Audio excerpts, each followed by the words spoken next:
Hey guys, welcome back to Force Breaks. Brecken here with a new video.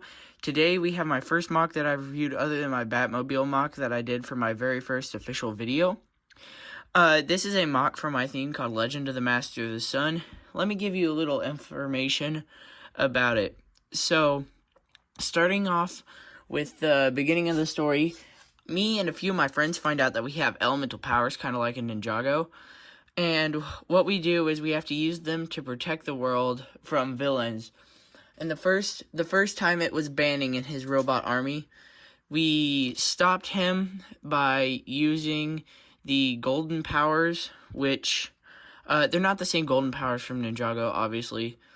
But what they were was it was a combination of all of our powers. I may redo mocks like that, like a legacy sort of thing that Ninjago did, but we are not doing that right now. We're focusing on the mock at hand, which I will tell you more about here in a few minutes.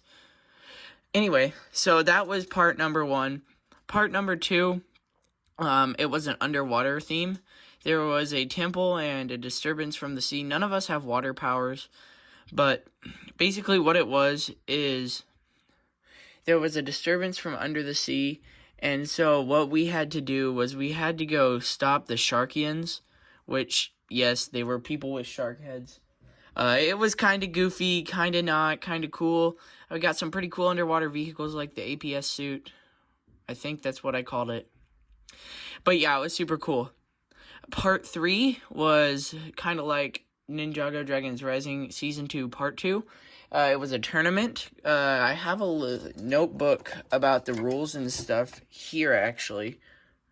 It's called the Tournament of GDA.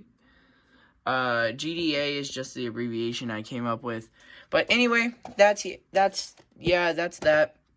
And so, anyway, now we are at Part 4. I am on the quote-unquote bad guys side. I haven't really decided if they're actually bad guys yet. But, so, they used to be the people we were fighting. So, the bad guys side. I have supposedly joined the bad guys because I think that they are doing the right thing. And that our team, our original ninja team, was trying to stop them from doing the bad thing. But basically what happens is we get all the elemental stones. And I am able to unlock a newfound power, which I am not going to tell you about in this video. You'll have to wait and see for my other video explaining the newfound power. But what happens is I unlock a second power, so now I have the power of the sun and the power of vortex. And I am able to tame a chaos dragon. And what happens is once you tame a chaos dragon, the chaos dragon will absorb your powers like this one did. You can see it's got vortex in it and it's got representing the sun. There's more of the sun power because I'm more good than I am evil. But yeah, I think now without further ado, let's get into the mock. As I said, this is the Chaos Dragon. If it were a real Lego set, it'd retail for $21.99 in the US.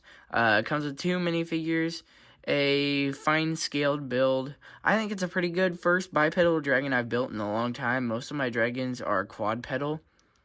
But yeah, let's dive right in. First, we're going to start with the minifigures. First up, we'll start with the supposed good guys. I haven't worked out who really is the good guys and the bad guys because we both used to be on the same side. But we're going to start with the one that I used to call the good guys. So, here is Connor. This is one of my friends. He has a hammer. His power is metal. It basically gives him super strength, and he can turn things into metal that he touches if he wants. I used Rex's hair from the Lego Movie 2 on him and a Clone Trooper face. I used Mech Pilot Cole's body and Cole's legs just because I think the legs have a super cool effect with the iron and the armor and like, I don't know if you can see it, but it's like a camouflage on the metal. He's got a silver belt and some golden gloves, and around back there's a place to hold his hammer, which is it's a fine build. I kind of like it actually. I used to think it looked kind of goofy with one end being bigger than the other, but yeah, he does not have 2 faces. I think he's a relatively good minifigure. He's pretty good. Definitely not the best. My favorite is probably Shadow Brecken. Yes, Crimson Malice, who is the main bad guy, does have 2 Breckons on his team. But yeah, he's probably my favorite. We'll probably see him in another build review. But yeah, that's all I have to say for Connor. Next up, we have the character who this set is made for. This is me. I have my Sun Spear, which is kind of my main weapon since my power is Sun. I have red armor and some gold highlights. Gold to represent my hierarchy that I was chosen to have 2 powers rather than just 1. And then we have an Iron Man body is what I use for that. Only I colored the Heartstone pink. I think that's what it's called. I've never seen Marvel. I used an Obi-Wan Kenobi hairpiece and a Luke Skywalker face. So yes, he does have 2 faces. I used the dragon armor, the golden dragon form armor piece, and then I put 2 studs on the bottom to make it a jetpack so that I can fly if I'm not on my dragon. Overall, this is a very solid minifigure. Probably my 2nd favorite next to Shadow Brecken. Actually, no, my 3rd favorite next to Shadow Brecken as number 1 and Corbin as number 2. Like I said, we'll probably come across both those minifigures in a later set review, but yeah. Alright, now let's hop into the build itself, the Chaos Dragon. Starting down at the feet, I used some feet. These are identical to the build on the feet of Firstborn, I think from 2018 is when that set released. You can move the toes. They've got flame yellowish orange claws and they're black feet. Moving up to the legs, I used some A-frame angle pieces, I think that's just what I call them. That's probably not right. Motion side to side, you can get a little bit going in, but not much going out because of a fur piece here. Orange fire spike here to represent the power of the sun next to a 1x2 red slope. We got 2 pink pieces here to represent the vortex power that I have. Going up, we got a red thigh with a dark red Nexonite shield, and the legs connect on ball joints so that you can move them all about if you want. I'll put it in flying mode later because it's just moving the legs back, but I'll show you. Everything is identical on the other side. And then up here there are some studs. I didn't have a just 1x1 bracket stud because I'm bad like that. I don't have a lot of pieces, or I have a lot of pieces. It's just I don't have a lot of the same pieces, which is why this is a very colorful build. But anyway, on the tail, I have it connected on 2 mini ball joints so it can swivel side to side. There's a very strong connection. No up and down whenever it connects to the body, but you can move it up and down as well as side to side on the rest of the tail joints. And we got a big mace-looking thing on the back of the tail. Moving up the body, we have some inverted, I don't know what those are called, but they're like inverted circular pieces. Comment down below if you know what these are called, but I'm not quite sure what they're called. I used it to give it some texture, and there is 2 more inverted slopes right here, as well as on the inside of the legs, which I didn't point out earlier. More Nexonite shields here, and for the wings, I have these trans-orange Nexonite shields that I got from Cole's Elemental Earth Mech, and I got these big pink and black wings to represent Vortex. I got these from the Pegasus Flying Horse. They also came in the Nightmare Shark Ship. Both of those sets were from Lego Dreams. And then on the back, I used this stickered piece I got from the Lego Crystal King set. If I don't have a skill issue, I can set this dragon back up. I have a skill issue. Definitely have a skill issue. Okay, now that I've got him set up, I have like this main looking thing on the back. It uses spikes and robot arm pieces. Wings can move up and down like this.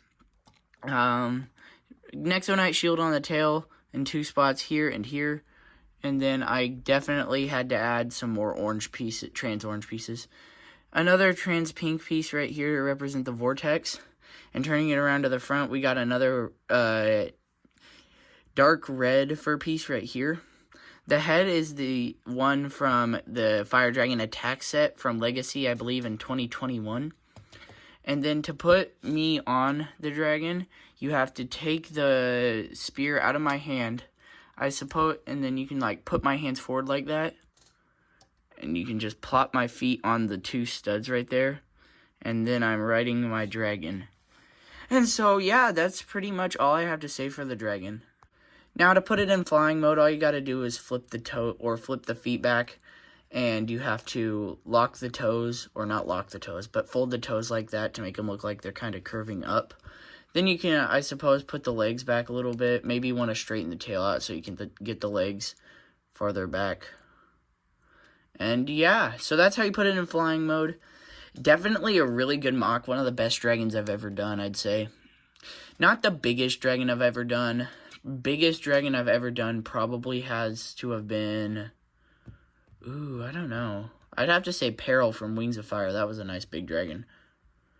But overall, really happy with it. And now my overall thoughts. What do I think of this MOC entirely? Well, it's a really good MOC. Probably my favorite dragon I've ever done. I love the colors. It is a bit messy, though. That's something that I find with a lot of my builds. A lot of my builds have a really messy color scheme.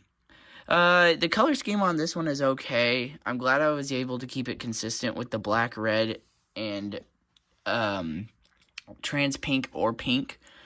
Good minifigures. I like the Brecken minifigure. I don't want to say corrupted Brecken yet because I haven't, like I said multiple times, I haven't decided who's gonna be the bad guys yet.